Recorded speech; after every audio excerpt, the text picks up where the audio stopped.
sallallahu ala Muhammad, sallallahu alaihi wasallam, sallallahu ala Muhammad, sallallahu alaihi wasallam.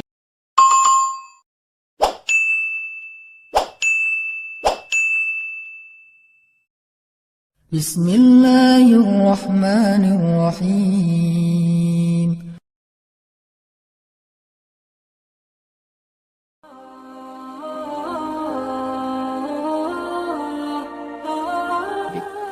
Kita imajinasikan suasana ketika Ramadan turun Al-Quran. Supaya kita tahu bulan Ramadan ini bulan yang di langit itu sibuk banget loh.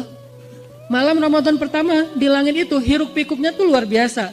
Euforianya tuh luar biasa. Gembira semua langit tuh. Sampai surga dibukain satu pintu yang tidak dibuka kecuali di bulan Ramadan. Dan pohon-pohon di surga itu dihias oleh Allah seperti kita menghias taman dengan lampu-lampu di atas pohon. Jadi surga di bulan Ramadan itu kelap-kelip, indah sekali. Tanpa itu aja udah indah surga teh. Saking indahnya surga, Nabi kan pernah melihat surga ketika lagi sholat ya. Kalau nggak salah lagi sholat gerhana matahari. Allahu Akbar, tring gitu. Allah buka tabir, kalau bahasa kita itu dikasih kayak 4D gitu kan. Tiba-tiba Nabi ngelihat sesuatu yang lain. Allah bukakan tabir hijab surga sehingga Nabi melihat surga dari jarak yang sangat dekat. Saking dekatnya seolah-olah hanya dengan melangkah beliau bisa metik buah anggur di dalam surga. Nabi lagi sholat nih, Allah bukakan hijab, Nabi ngelihat surga, ada anggur yang bergelantungan dan gemes banget pengen dipetik saking kerennya nih anggur, saking ranum banget.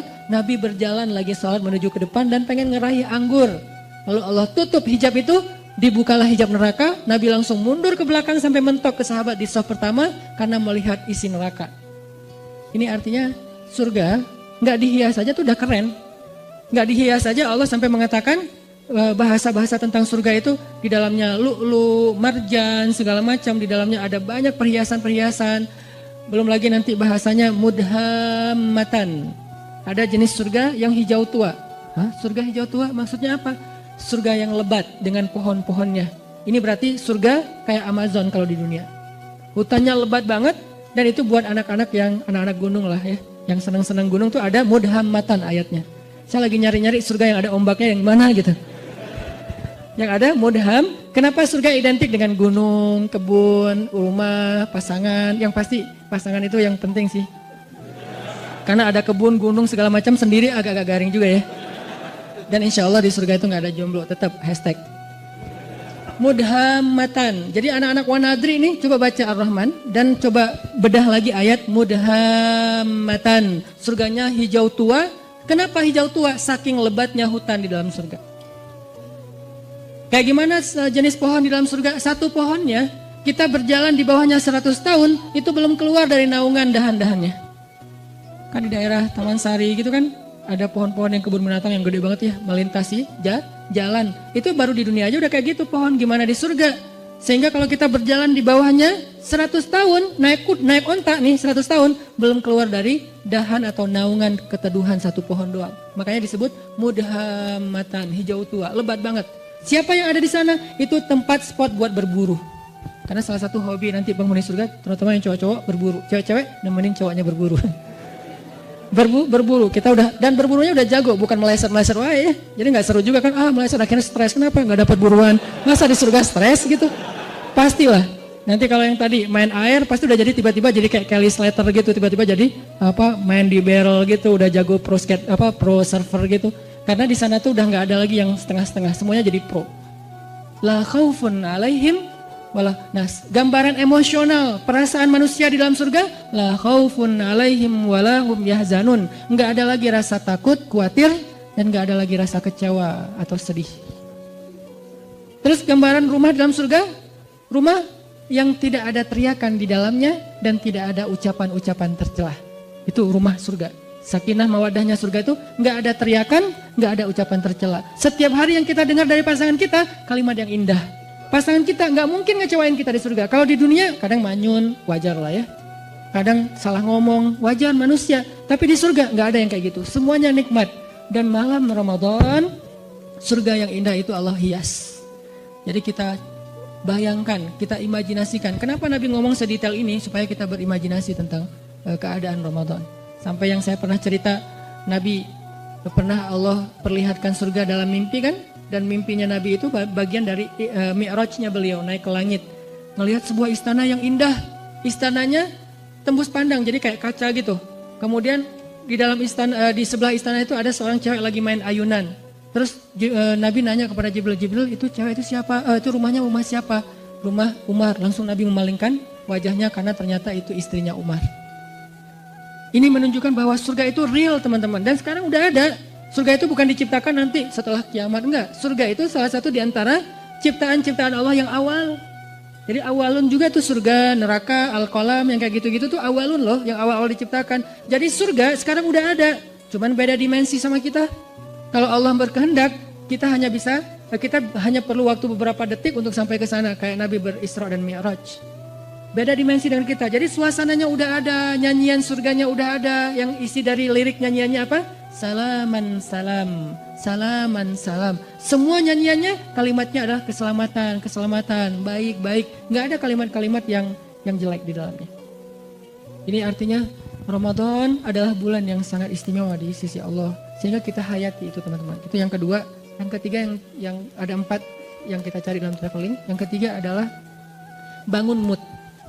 Karena kalau kita traveling nggak ngejaga mood, itu biasanya juga tadi garing kan. Walaupun tempatnya keren, fasilitasnya bagus, itinerary-nya udah lengkap banget. Tapi karena kita nggak mood, kenapa nggak mood? Bisa jadi tadi sakit hati, baper, bete, ada haters di followers kita, ada yang komen negatif ke kita di akun.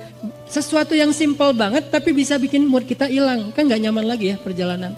Kebayang nggak sih kalau orang lagi umroh, lagi traveling suami istri, yang tadinya niatnya pengen honeymoon, tiba-tiba kayak ada sedikit keributan gitu.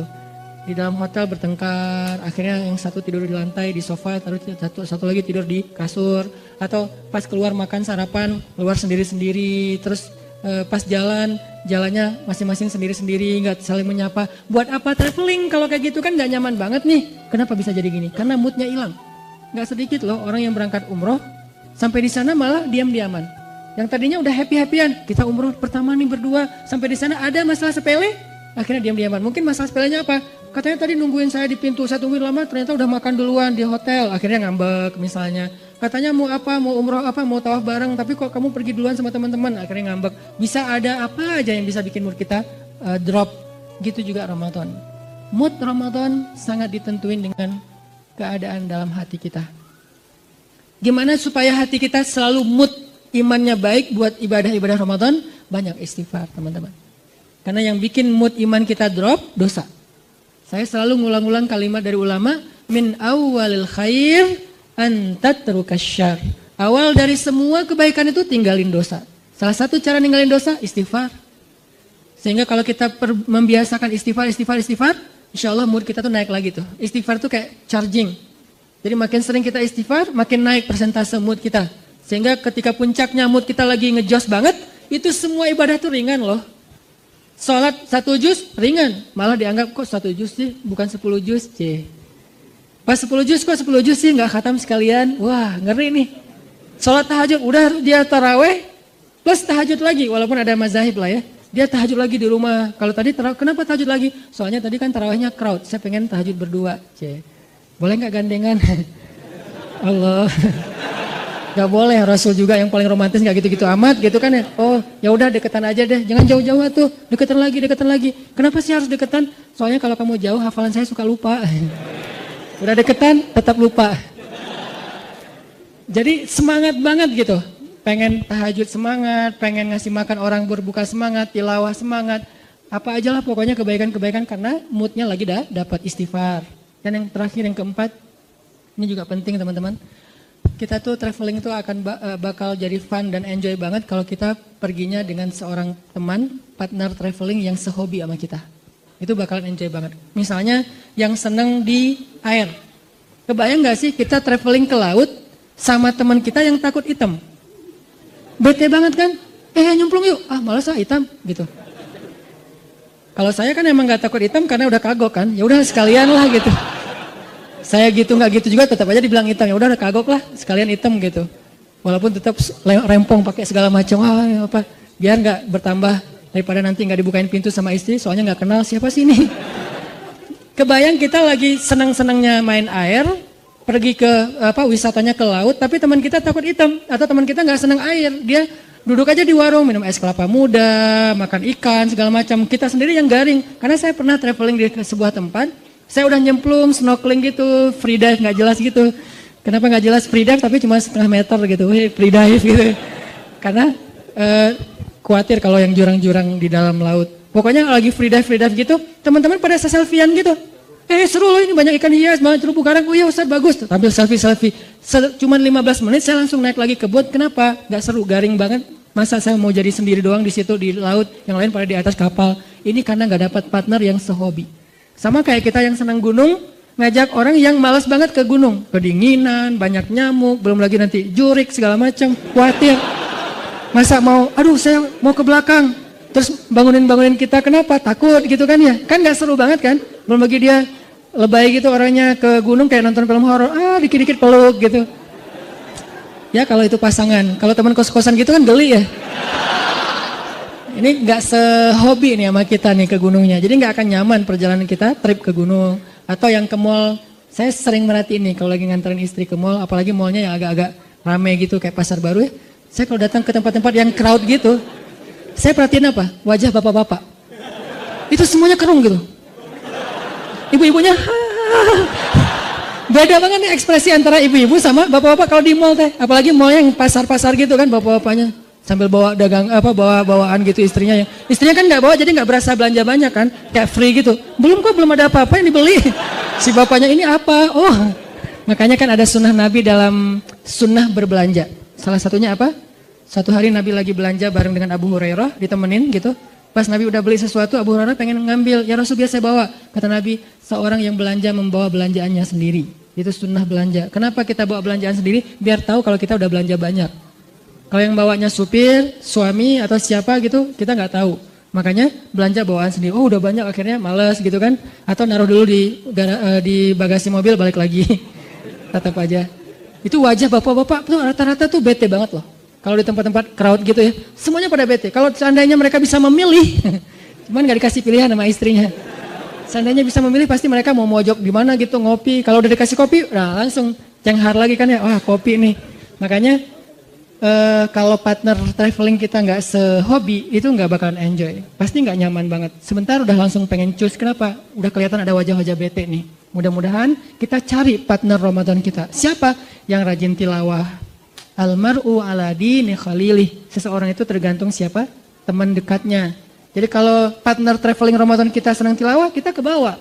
Senang tahajud, kita ke bawah. Senang sedekah, kita ke bawah. Senang kebaikan-kebaikan, kita ke bawah. Cari partner traveling yang bisa bikin Ramadan kita lebih semangat. Lebih lebih nyaman gitu. Dan mudah-mudahan di akhir Ramadan nanti ada satu kesempatan 10 malam terakhir. Itu kalau saya analogiin dengan traveling teman-teman. Biasanya pas kita traveling kalau dengan pasangan tuh, selalu hari terakhir itu kita nggak barengan. Hari pertama barengan, kedua barengan, terus aja barengan, pegangan tangan kemana-mana nggak bisa lepas gitu. Giliran hari terakhir pasti nggak barengan. Kenapa? Karena masing-masing ngejar target. Nyari oleh-oleh yang belum dapat. Si ibunya nyari oleh-oleh buat teman-temannya, si yang cowoknya juga nyari oleh-oleh buat teman-temannya. Jadi semuanya mencar. Hari terakhir biasanya mencar tuh. Masing-masing rempong sendiri-sendiri. Udah kita nanti ketemu di sini ya, meeting poinnya. Udah jalan sendiri-sendiri. Itu analogi sederhana berlaku juga di Ramadan. Hari terakhir yang tadinya kita barengan, berbuka puasa bareng, malam tahajud bareng. Begitu masuk asyarah min awakhir Ramadan, 10 terakhir bulan Ramadan, kayaknya kita harus berlakukan SOP traveling. Gak apa-apa deh, kali ini kita agak sendiri-sendiri. Itikaf sendiri-sendiri, maksudnya satu masjid tapi kan beda. Masa mau itikaf di sini mesra-mesraan kan agak aneh ya. Boleh sih mesra-mesraan, gimana? Nyisir rambut. Misalnya, mah bawa sisir enggak? Kenapa? Sunnah mah. Kan Aisyah nyisir rambut Nabi ketika lagi. Papa kan gak punya rambut. Oh ya.